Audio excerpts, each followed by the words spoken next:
बिस्मिल्लाहिर्रहमानिर्रहीम। शुरू अल्लाह के बाबरकत नाम से जो बड़ा मेहरबान निहायत रहम करने वाला है। मोहतरम नाज़रीन, आज मैं तुम्हारे लिए एक ऐसा बयान लेकर आया हूँ जिसे सुनकर आपकी रूह कांप उठेगी, दिल धड़कने लगेगा और तुम्हें इस बात का एहसास होगा हम किस कदर गफलत की ज़िंदगी गुजार रहे हैं। एक ऐसी रात जिसकी हकीकत जानकर आप हैरान रह जाओगे। एक ऐसी रात जिसे छोड़ देने जैसे लापरवाही में गुजार देना बदकिस्मती होगी। एक ऐसी रात जिसकी बरकत ख़ुद अल्लाह के नबी सल्लल्लाहु अलैहि वसल्लम ने बयान फरमाई है। ये कोई आम रात नहीं है, ये फ़ैसलों की रात है, ये तकदीर के लिखे जाने की रात है। ये वो रात है जिसमें अल्लाह ताला अपने बंदों पर रहमतों की बारिश बरसाता है। जी हाँ, वो कौन सी रात है? वो है शब बरात। शब का मतलब है रात और बरात का मतलब है निजात। यानी ये वो मुबारक रात है जिसमें अल्लाह ताला गुनहगारों को जहन्नम से नजात अता फरमाता है, तौबा करने वालों को माफ़ फरमा देता है, बेहिसाब लोगों की किस्मत के फ़ैसले लिखे जाते हैं। क्या आप जानते हैं शब बारात को मियाँ बीवी का एक साथ सोना क्यों ज़रूरी समझा जाता है? क्या ये कोई शरई हुक्म है या महज एक रिवायत?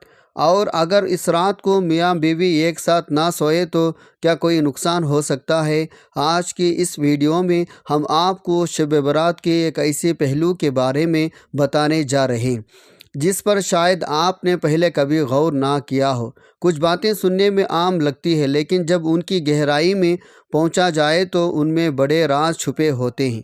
आपसे गुजारिश है इस वीडियो को आखिर तक ज़रूर देखेगा, क्योंकि हमें ना सिर्फ इस सवाल का जवाब देना है बल्कि शब बारात के असल रूह और इस रात के असल आमाल के बारे में भी बताना है। मोहतरम नाज़रीन, शाबान की 15वीं शब बारात कहलाती है, यानी वो रात जिसमें मखलूक गुनाहों से बरी कर दिया जाता है। तकरीबन 10 सहाबा इकराम रज़ियल्लाहु अन्हुम अजमाइन से इस रात के मुतालिक अहादीस में मनक़ूल है।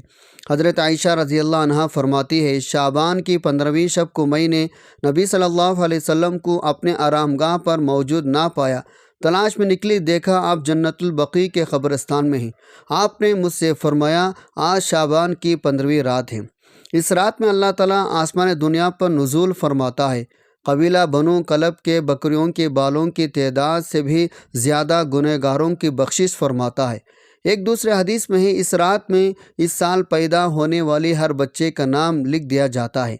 इस रात में इस साल मरने वाले हर आदमी का नाम लिख दिया जाता है। इस रात में तुम्हारे आमाल उठाए जाते हैं, तुम्हारा रिस्क उतारा जाता है। इसी तरह एक रिवायत में है, इस रात में तमाम मखलूक की मग़फ़िरत कर दी जाती है सिवाय 7 अशख़ाक़। वो 7 अशख़ाक़ ये हैं, मुशरिक, वालिदैन का नाफरमान, कीना रखने वाला, शराबी, कातिल, शिलवार को टखनों से नीचे लटकाने वाला, चुगलखोर। उन 7 अफराद की इस अजीम रात में मग़फ़िरत नहीं होती जब तक ये अपने जराइम से तौबा ना कर लें। हज़रत अली रज़ी अल्लाह अन्हु से एक रिवायत मनक़ूल है, इस रात में इबादत किया करो, दिन में रोज़ा रखा करो। इस रात में सूरज गुरूब होते ही अल्लाह ताला अपने बंदों की तरफ मुतवज्जा होते हैं और ऐलान होता है, कौन है जो गुनाहों की बख्शिश कराए, कौन है जो रिस्क में वसाअत तलब करे, कौन है मुसीबत ज़दा जो मुसीबत से छुटकारा हासिल करे। उन अहादीस मुबारका सहाबा इकराम बुजुर्गान दीन के अमल से साबित होती है। इस रात में 3 काम करने के ही। नंबर 1, क़ब्रिस्तान जाकर मुर्दों के लिए ईसाल सवाब मग़फ़िरत की दुआ की जाए। लेकिन याद रहे, नबी सल्लल्लाहु अलैहि वसल्लम से सारी हयात मुबारका में सिर्फ़ एक मरतबा शब बारात में जन्नतुल बकी जाना साबित है। इसलिए अगर कोई शख्स ज़िंदगी में एक मरतबा भी इत्तिबा सुन्नत की नीयत से चले जाए तो अजर सवाब का बाइस है। लेकिन फूल पत्तियाँ, चादर चढ़ावे और चिरागां का अहतमाम करना, हर साल जाने को लाजिमी समझना, उसको शब बारात के अरकान में दाखिल करना, यह ठीक नहीं है। जो चीज़ें नबी सल्लल्लाहु अलैहि वसल्लम से जिस दर्जे में साबित है उसको उसी दर्जे में रखना चाहिए। उसका नाम इत्तिबा दीन, इत्तिबा सुन्नत है। नंबर 2, इस रात में नवाफिल تلاوت قرآن پاک، ذکر و اذکار کا اہتمام کرنا چاہیے۔ اس بارے میں یہ واضح رہے، نفل ایک ایسی عبادت ہے جس میں تنہائی مطلوب ہے، یہ خلوت کی عبادت ہے، اس کے ذریعے انسان اللہ کا قرب حاصل کرتا ہے، لہٰذا نوافل وغیرہ تنہائی میں اپنے گھر میں ادا کر کے اس موقع کو غنیمت سمجھے۔ نوافل کے جماعت مخصوص طریقہ اپنانا درست نہیں ہے، یہ فضیلت کی راتیں شور میلے اجتماعی منعقد کرنے کے راتیں نہیں ہیں، بلکہ گوشہ تنہائی میں بیٹھ کر اللہ سے تعلقات اختیار کریں۔ نمبر 3، دن میں روزہ رکھنا بھی مستحب ہے۔ ایک تو اس بارے میں حضرت علی رضی اللہ عنہ کی روایت ہے، دوسرا یہ کہ نبی صلی اللہ علیہ وسلم ہر ماہ کے 14، 13، 15 تاریخ کے روزوں کو اہتمام فرماتے تھے، لہٰذا اس نیت سے روزہ رکھا جائے تو معجب اجر و ثواب ہے۔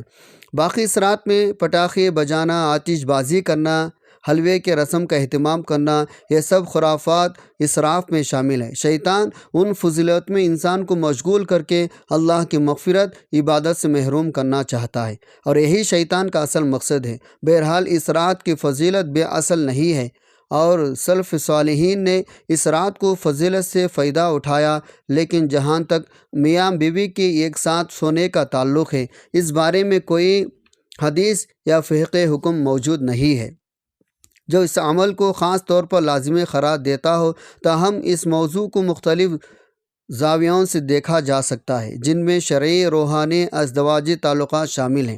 نمبر 1، ازدواجی تعلقات اور عبادت۔ اسلام میں ازدواجی تعلق کو عبادت کے درجے میں رکھا گیا ہے۔ ایک دوسرے کے ساتھ حسن سلوک اور محبت کا برتاؤ کرنا بھی عبادت ہے۔ اگر کوئی شب برات کو عبادت کرنے کے ساتھ ساتھ اپنی شریک حیات کے حقوق ادا کرنے بھی گزار دے تو وہ دوہرے اجر کا مستحق ہے۔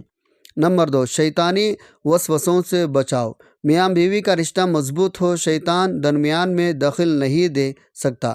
ایک ساتھ سونا میاں بیوی کے درمیان میں محبت کو بڑھاتا ہے، دلوں میں الفت پیدا کرتا ہے۔ اگر کوئی اس رات محض عبادت میں مشغول ہو کر شریک حیات کو نظر انداز کر دے تو اس سے ازدواجی زندگی میں دوریاں پیدا ہو سکتی ہے۔ نمبر 3، مغفرت اور درگزر۔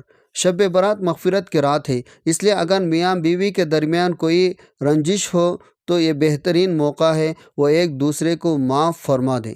حدیث نبوی صلی اللہ علیہ وسلم کے مطابق اللہ تعالیٰ ان لوگوں کی مغفرت نہیں فرماتا جو آپس میں قطع تعلق رکھتے ہوں، لہٰذا میاں بیوی کو چاہیے وہ صلح اور محبت کے ساتھ شب برات گزارے۔ نمبر 4، ازدواجی تعلق نسلی انسانی کی بقا۔ ازدواجی تعلق انسان کی فطری ضرورت ہے اور اس کا درست طریقہ نکاح کے ذریعے تعلق قائم کرنا۔ شب برات کو اگر کوئی میاں بیوی ایک ساتھ گزارتے ہیں تو یہ بھی نیک نیتی کے ساتھ یہ ایک باعث برکت عمل ہو سکتا ہے۔ تو اب یہاں یہ سوال پیدا ہوتا ہے، کیا شب برات کو میاں بیوی کا ہم بستری کرنا ضروری ہے؟ یہ خیال بعض معاشرے میں پایا جاتا ہے۔ شب برات میں میاں بیوی کا ہم بستری کرنا لازمی یا باعث ثواب ہے، لیکن اسلام میں اس کا کوئی واضح ثبوت نہیں ملتا۔ اس کے برعکس عبادت، استغفار، نفل نمازوں کی زیادہ فضیلت بیان کی گئی۔ البتہ اگر کوئی میاں بیوی اس رات کو ایک ساتھ گزار کر محبت، الفت، تعلق کو مضبوط کرنا چاہے تو یہ جائز ہے، لیکن اسے شرعی لازمی عمل سمجھنا درست نہیں ہے۔ شب برات میں عبادت، توبہ، استغفار، حقوق العباد کی ادائیگی پر زور دیا گیا ہے۔ میاں بیوی کا ایک ساتھ سونا، ایک دوسرے کے ساتھ محبت، الفت کا برتاؤ کرنا ایک مستحسن عمل ہو سکتا ہے، لیکن اسے شرعی فریضہ اور ضروری قرار دینا درست نہیں ہے۔ اصل مقصد اللہ کو راضی حاصل کرنا، اپنے اعمال کو بہتر بنانا۔ میں امید کرتا ہوں آپ کو ویڈیو کی اچھی طرح سمجھ میں آ گئی ہوگی۔ اگر ویڈیو پسند آئی تو ویڈیو کو لائک کر دو، مزید ویڈیو کو دیکھنے کے لیے چینل کو سبسکرائب کر لیں۔ شکریہ۔ اللہ تعالی ہم سب کا حامی و ناصر ہو، آمین۔ السلام علیکم ورحمۃ اللہ وبرکاتہ۔